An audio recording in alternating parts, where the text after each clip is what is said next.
Hey y'all guys, and welcome back to special episode 30. Uh-oh, Josh, what happened to you? Brains! Uh-oh. Brains! This could only mean we got a special zombie episode. Uh-oh, and there's the zombie king himself, live and in color. My good friend, Mr. Joshua Tennant. Welcome to the show. Happy I could make a return to the show, Ben. That's right. And now we just tried your delicious homebrew here. Hey, I'm glad you liked it. And I tell you what, if it's ever the zombie apocalypse, you'd want to be locked up in your home with this guy, because he can make all the beer you want. And speaking of zombie apocalypse... Hey, if the world's gonna, I want to have a good time. That's right. You're there, and somebody calls and they say, hang on, Barbara, we're coming to get you. And you sit back, you lock the doors. That's a reference to a zombie movie. Yeah.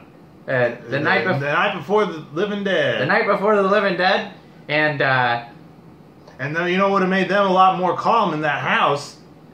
Maybe a little zombie dust. They had a nice cold one. Yeah. Yeah. I think people would have taken the edge off. Maybe made them not so scared.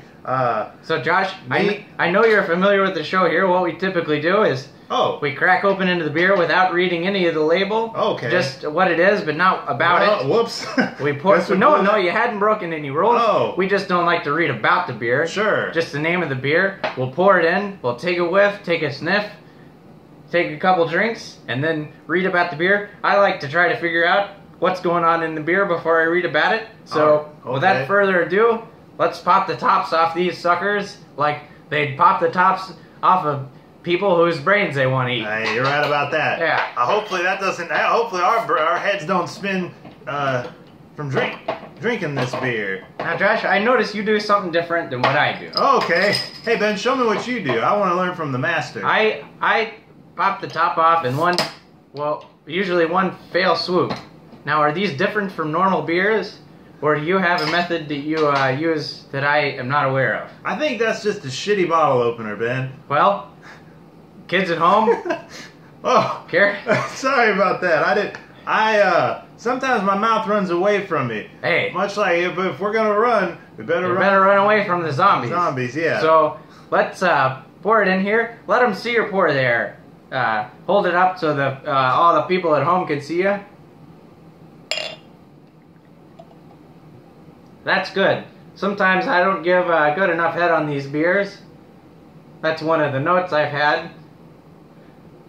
Hey, we call that a perfect head where I come from. Hey, why don't you spin them around there? And sometimes I hear Josh say this when we're drinking out on the back porch.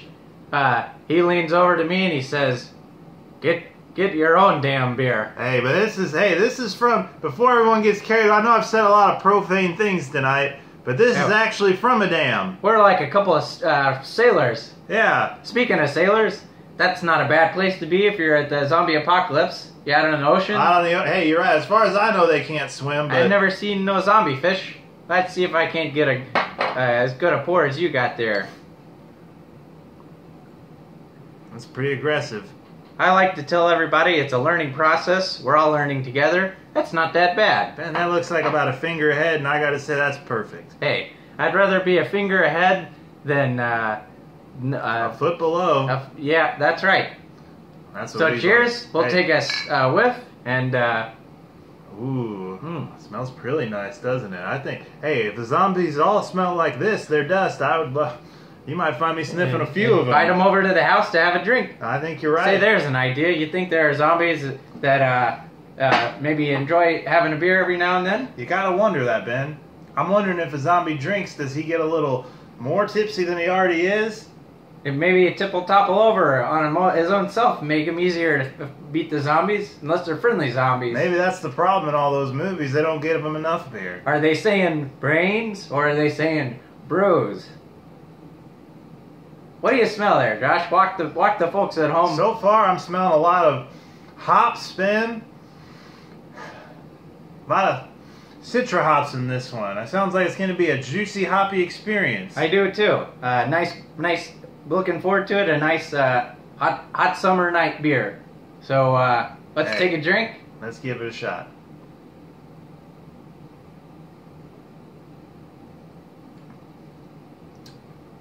Very interesting. Oh, I love it.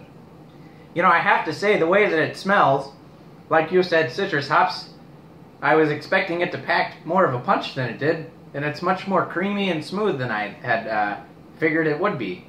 I think if you got to find a place to lay low and you're just wanting to pass the time having some smooth brew, you can do a lot worse than this. I'll say, this beer lays low on your palate. Mm-hmm.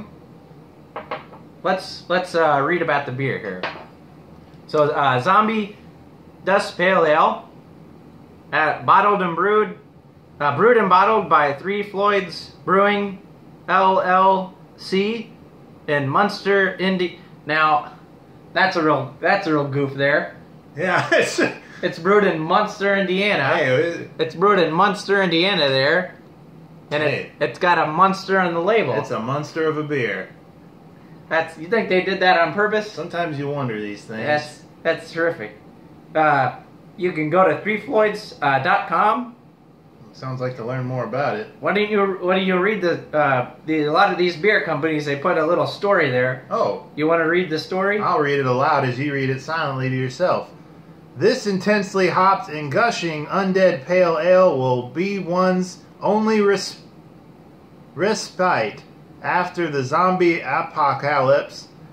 Created with our marvelous friends in the comic industry. Art by Tim Seeley. So, there you have it. It's a pale ale. Very nice.